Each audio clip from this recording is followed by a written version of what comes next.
उनको पता चला कि व्रत का पारण हो गया, उनको पता चला कि राजा परीक्षित ने अन्न को खा लिया, पारण कर लिया। राजा अम्बरीश के ऊपर दुर्वासा मुनि क्रोधित होने लगे और इतना क्रोध आया कि अपने मंत्र शक्ति के प्रभाव से एक भयंकर कृत्या उत्पन्न कर दी। कृत्या राजा अम्बरीश को मारने के लिए दौड़ पड़ी, भस्म करने के लिए दौड़ पड़ी। लेकिन भगवान का जो चक्र सुदर्शन था वो सदैव अम्बरीश के राज्य में रक्षा का कार्यभार संभाल रहा था। तत्काल सुदर्शन चक्र सामने आ गया, कृत्या को भस्म किया और दुर्वासा मुनि को जैसे ही भस्म करना चाहा, दुर्वासा मुनि भाग गए। भागते भागते ब्रह्मलोक गए, ब्रह्मा जी के पास सुदर्शन चक्र से बचाओ।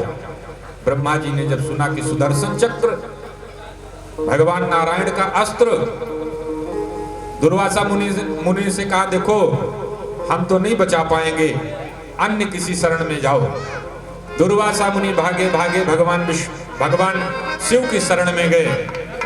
शंकर जी ने कहा देखो नारायण का जो अस्त्र है उसका काट मेरे पास भी नहीं है, इसलिए मैं भी नहीं बचा सकता। जैसे भगवान कहते हैं ना कि शिव द्रोही मम भगत कहावा, अगर कोई शंकर जी से द्रोह करता है और मेरा भक्त कहता है तो मैं उसे नहीं मानूंगा, वैसे शंकर जी भी कह रहे हैं देखो तुमने नारायण के भक्त से द्रोह किया है, इसलिए हम आपको शरण नहीं दे पाएंगे, जाइए महात्मा जी यहां से जाइए। अंत में क्षीर सागर में दुर्वासा जी जब पहुंचे और सारी कहानी बताई, प्रभु आपका ही सुदर्शन चक्र है, इससे रक्षा करो। भगवान ने कहा मेरा सुदर्शन, मैंने तो अपने सुदर्शन को राजा अम्बरीश के यहाँ लगा दिया है, रक्षा का कार्य सौंप दिया है। अरे महाराज वही रक्षा का कार्य वो कर रहा है, मुझे मारने के लिए आ रहा है। भगवान ने कहा अगर उस चक्र सुदर्शन को तुमको मारना होता ना तो कब का मार चुका होता, शायद कुछ बताना चाहता है, जान लोगे कल्याण हो जाएगा। अरे प्रभु इससे रक्षा करो, जिस प्रकार भी रक्षा हो सके। भगवान ने कहा मैं आपकी रक्षा नहीं कर पाऊंगा। क्यों? अरे महाराज आपका ही तो सुदर्शन है, आप रक्षा नहीं कर पाओगे? अरे आप आदेश दे दो सुदर्शन को, सुदर्शन वहीं शांत हो जाएगा। भगवान ने कहा नहीं, अहम भक्ता पराधीन यस्वतंत्र इव द्विजः। अहम भक्ता पराधीन, मैं भी भक्तों के अधीन हूं। जैसे कोई भक्त सब कुछ त्याग करके मुझ में ध्यान लगा रहा है, मुझ में मन लगा रहा है, सारी संपत्ति मुझ में अर्पण कर रहा है, तो ऐसे भक्त के साथ भी मैं रहता हूं। साथ क्या रहता हूं? ऐसे भक्त के हृदय में 24 घंटे मेरा निवास रहता है, ये जान करके चलो।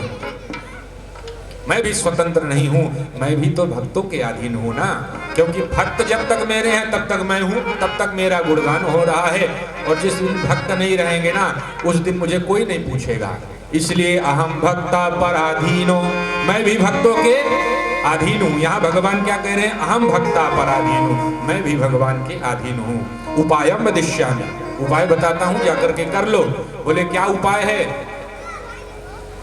जाओ अम्बरीश जी के शरण में और उन्हीं से कहोगे सुदर्शन चक्र शांत हो जाएगा। दुर्वासा जी भागे भागे आए, राजा अम्बरीश के चरणों में गिरने वाले थे। अम्बरीश जी ने उठाया, महाराज उल्टी गंगा क्यों बहा रहे हो, आप तो हमारे अतिथि हो। दुर्वासा जी ने कहा वो सब बाद में, अतिथि मति सब गया बाद में, अभी ये चक्र सुदर्शन के तेज को शांत करो बस। अब राजा अम्बरीश ने बारंबार प्रार्थना करनी शुरू कर दी, हे सुदर्शन आप अपने तेज को शांत कीजिए, मैं भी तो भगवान का भक्त हूं। सुदर्शन का तेज शांत नहीं हुआ। अंत में राजा अम्बरीश ने सुदर्शन को एक सौगंध दिलाई, हे सुदर्शन अगर मैंने क्षण मात्र भी भगवान का ध्यान किया हो और प्रेम से भाव से ध्यान किया हो और ये बात सच्ची हो तो हे सुदर्शन उस सौगंध की कसम तुम तत्क्षण शांत हो जाओ। और जैसे ही भगवान के ध्यान की सौगंध सुदर्शन के कानों में पड़ी, सुदर्शन का तेज वहीं शांत हो गया, स्थिर हो गए। दुर्वासा जी ने कहा कि अम्बरीश मुझे बारंबार वही माफ करो, मैं आपको जान नहीं पाया, आप तो भगवान के परम प्रिय भक्त हो। अम्बरीश ने कहा महाराज अभी तक पारण नहीं हुआ है, चल करके कुछ प्रसाद ग्रहण करो तब जाकर के हम लोग भी पारण करें।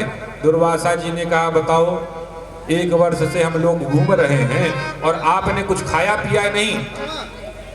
अरे पहले ही बता दिए होते। बोले महाराज पहले कैसे बताता, पहले आप जब पूछते तब बताता, कृत्या उत्पन्न कर दी मारने के लिए तो कैसे बताता।